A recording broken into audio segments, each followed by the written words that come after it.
Olá! Nesse vídeo, vamos detalhar um pouco mais como funcionam os testes de unidade. Além disso, também começaremos a ver como podemos definir cenários para avaliar nosso código, ou seja, pensar nos chamados casos de teste. Um teste de unidade é um trecho de código que irá chamar algum outro trecho de código e verificar o seu comportamento. Essa verificação é baseada em uma determinada hipótese de funcionamento. E a hipótese é que, dada uma entrada, aquele trecho produzirá algum resultado esperado. Se a hipótese não for validada, ou seja, o resultado foi diferente do que deveria ser, dizemos que o teste falhou. O teste falhar não significa que ele não funciona. Significa que o que ele testou apresentou alguma inconsistência. E o esperado é que todos os testes passem, ou seja, todos os trechos avaliados produziram os resultados esperados. Mas o que é essa tal unidade que vamos testar? Uma unidade é o menor bloco de código testável. No nosso caso, pode ser um método ou uma parte específica dentro do método, por exemplo, responsável pelo lançamento de uma exceção. Logo, refraseando o que falamos anteriormente, o teste deve verificar apenas uma hipótese para o método. Outras hipóteses e outros trechos de códigos que usam o método devem ser avaliados em seus próprios testes. Dentre os vários aspectos que podem ser validados, os principais são os resultados esperados para entradas específicas e o possível lançamento de exceções. De maneira mais geral, temos um método de teste que irá avaliar uma certa hipótese associada ao comportamento de um outro método que faz parte do nosso programa. O método de teste é projetado considerando um conjunto de entradas conhecidas e que serão passadas para o método sendo testado. O método testado, por sua vez, irá retornar um resultado de acordo com o seu comportamento definido. Se o resultado estiver de acordo com o esperado, dizemos que o teste passou, ou seja, a hipótese foi validada. Se o resultado for diferente do esperado, dizemos que o teste falhou, ou seja, a hipótese não foi validada. No nosso caso, o método de teste é baseado no conceito denominado white box, pois estaremos fazendo testes para verificar o funcionamento de classes e métodos que temos acesso e que, na maioria das vezes, foram implementados por nós mesmos. Como temos acesso à estrutura interna, também é possível testar comportamentos bem específicos. Entretanto, deve-se ter cuidado com isso, para o teste acabar não achando atalhos que não deveriam ser tomados. De maneira geral, o teste deve verificar a funcionalidade pelo contrato do método, ou seja, passando um conjunto de entradas específicas e verificando o comportamento resultante. O teste deve funcionar como se fosse um código cliente mesmo, e é recomendado que ele não dependa de nenhuma lógica muito complexa para conseguir funcionar. Caso isso seja necessário, seria interessante tentar quebrá-lo em outros testes mais simples. Os testes são baseados nos chamados casos de teste, que representam um conjunto de condições para execução e os resultados esperados. Um caso de teste pode ser elaborado para identificar defeitos no software por meio de situações ou cenários que exercitem adequadamente todas as estruturas utilizadas no código sendo verificado. Além disso, eles também servem para garantir que os requisitos do software que foi construído são atendidos. Nós vamos poder utilizar ferramentas para criar e rastrear os casos de teste, facilitando assim a identificação de possíveis falhas. O caso de teste é o fundamento do teste. A definição dos casos de teste geralmente envolve responder perguntas associadas aos requisitos, às possíveis configurações do ambiente, ao ciclo de desenvolvimento e, claro, à implementação em si. A ideia aqui é mostrar que o caso de teste deve ter um objetivo bem claro e testar algo que é de valor para o projeto como um todo. Geralmente, os casos de teste são categorizados pelo tipo ou requisito de teste ao qual estão associados. A prática mais comum consiste em, para cada requisito que será testado, considerar pelo menos 2 cenários e, no mínimo, um caso de teste em cada cenário. Nós devemos ter pelo menos um caso de teste para demonstrar que o requisito é atendido, geralmente como um caso de teste positivo ou o caminho feliz, onde, por exemplo, os dados e condições são os esperados mesmo. Também precisamos ter outros casos de teste para o cenário negativo, refletindo uma condição ou dados inaceitáveis ou inesperados, para demonstrar que o requisito só pode ser atendido sob a condição desejada e especificada no contrato.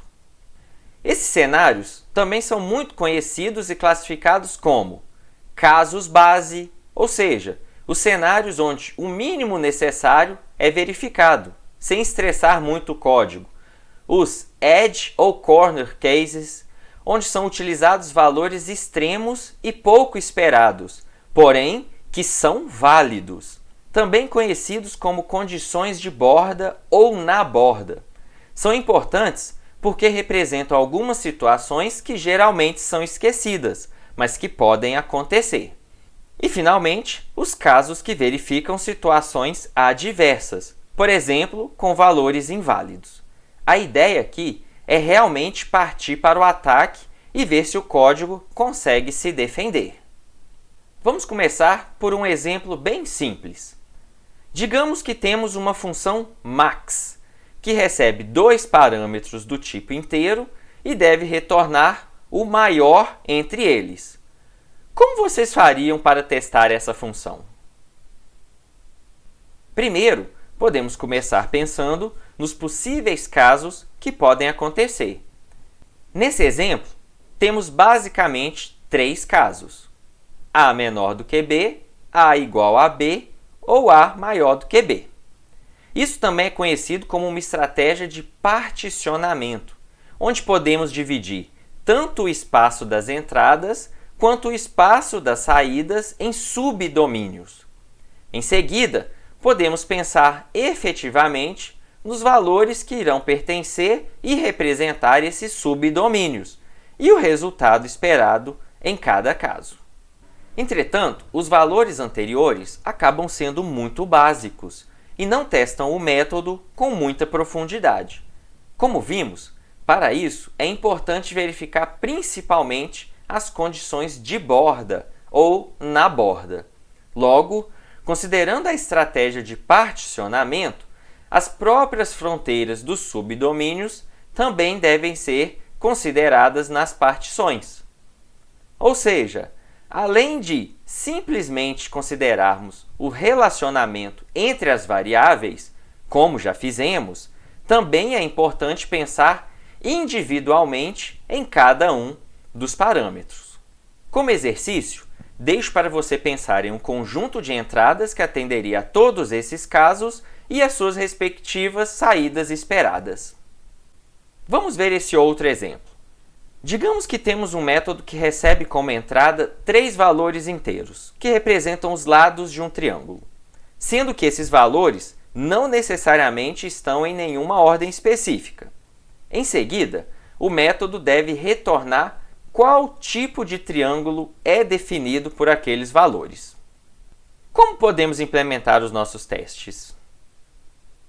Vamos começar pensando nos chamados casos positivos, ou seja, onde consideramos que tudo ocorre de acordo com o esperado. De maneira semelhante ao caso anterior, podemos fazer uma partição de acordo com as saídas esperadas, ou seja, cada tipo de triângulo. Em seguida, podemos pensar nos valores específicos para testar cada um dos casos. Quantas entradas são necessárias para verificar a classificação de um triângulo equilátero? Apenas uma, considerando que apenas iremos verificar se todos os lados são iguais. E para o caso de um triângulo isósceles? Precisamos de pelo menos 3, pois temos que considerar a permutação entre as entradas e vamos verificar se 2 valores são iguais. E o mesmo se aplica para o caso do triângulo escaleno, entretanto, verificando se todos os lados são diferentes. Em seguida, podemos pensar nos casos negativos, ou seja, casos que podem ser válidos, porém inesperados, ou mesmo o caso de situações excepcionais. Você consegue pensar em alguns casos? Por exemplo, podemos verificar o comportamento do método quando passamos valores zeros ou negativos. Também poderíamos verificar o caso em que os valores informados não necessariamente representam os lados de um triângulo válido.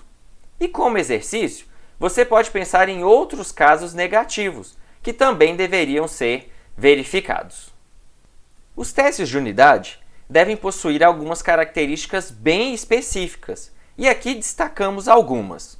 O teste deve ser reproduzível, ou seja, todas as vezes que ele for executado, o resultado deve ser o mesmo. Isso visa a garantir que podemos confiar quando ele informar um caso de falha. Cada teste também deve ser isolado ou independente, devendo avaliar um único resultado lógico. Além disso, o resultado do teste não deve ter nenhuma dependência com a ordem em que os testes são executados. Essas duas características fazem parte dos chamados princípios de testes de unidade, denominados pela sigla FIRST, e você pode ler um pouco mais sobre eles nas referências abaixo. Por fim, dizemos que o conjunto de testes deve ser o mais completo possível, provendo uma grande cobertura do código. Mas o que isso significa? A cobertura de código é uma métrica quantitativa usada para representar a quantidade de vezes que as instruções de um programa são executadas, dado um conjunto de testes. Um sistema com alta cobertura de código significa que foi mais exaustivamente testado e tem uma menor chance de conter erros, ao contrário de um sistema com baixa cobertura de código. Entretanto, é interessante destacar que a qualidade do software não pode ser quantificada por essa métrica. Logo, é possível ter testes de baixa qualidade, ou seja, que verificam poucos casos ou casos pouco representativos, mas que podem prover uma cobertura alta de código. Considerando que estamos utilizando uma estratégia white box, podemos utilizar diferentes critérios para quantificar a cobertura do código dado pelos testes. Os principais são cobertura de declarações, que verifica se os testes passam por todas as linhas de código pelo menos uma vez. Este é um teste considerado pobre, pois em sua avaliação não se considera nem os valores de entrada nem as condições. O outro critério é a cobertura de decisões, ou seja, os casos de teste devem ser suficientes para percorrer todas as decisões condicionais do código sendo verificado. Também podemos considerar outros critérios, como a cobertura de condições, onde seriam verificadas condições de paradas em loops ou condições de exceções, por exemplo, associadas a valores inválidos ou limite. Vamos ver melhor como isso funciona usando o seguinte exemplo. Dado o código abaixo, quantos casos de testes você acha que seriam necessários para termos cobertura completa de todas as declarações e todas as decisões, ou seja, todos os fluxos de execução? Pause o vídeo um instante e tente pensar nos possíveis casos. Para facilitar a análise, geralmente nós podemos fazer uso do chamado grafo de fluxo de controle. Essa é apenas uma notação gráfica utilizada para representar o fluxo de controle lógico de um programa. Em seguida, podemos analisar cada um dos casos separadamente. Para garantir a cobertura de declarações, nós devemos determinar o menor número de caminhos pelos quais todos os vértices serão cobertos. Aqui no exemplo, os vértices estão numerados, 1, 2, 3, e as arestas possuem uma letra associada, A, B, C. Você consegue pensar em um caminho que passa por todos os números? Essa sequência representa um fluxo de controle que passa por todas as declarações. Em seguida, para certificar a cobertura de decisões, devemos determinar o número mínimo de caminhos que garantirão a visita de todas as arestas, ou seja, passar por todas as letras. Uma tentativa é usar a mesma sequência do caso anterior. Entretanto, como é possível ver, algumas arestas ainda não foram visitadas. Logo, nesse caso, são necessários pelo menos 2 casos de testes para garantir a cobertura, pois precisamos verificar as decisões verdadeiro e falso para cada condicional. Nesse vídeo, detalhamos um pouco mais o que são os testes de unidade e como podemos pensar em possíveis casos de teste. Em seguida, vimos a importância de fazermos testes que verifiquem a maior parte do código, lembrando que não necessariamente uma alta cobertura garantirá que temos um código sem problemas. Pensando nisso, além da cobertura de código, uma outra métrica que podemos usar é chamada de cobertura de testes. Essa é uma métrica qualitativa, que avalia se os testes estão verificando realmente o que deveriam. E como falamos anteriormente, vimos aqui apenas uma breve introdução da área de testes, e você pode se aprofundar mais buscando outras referências na literatura.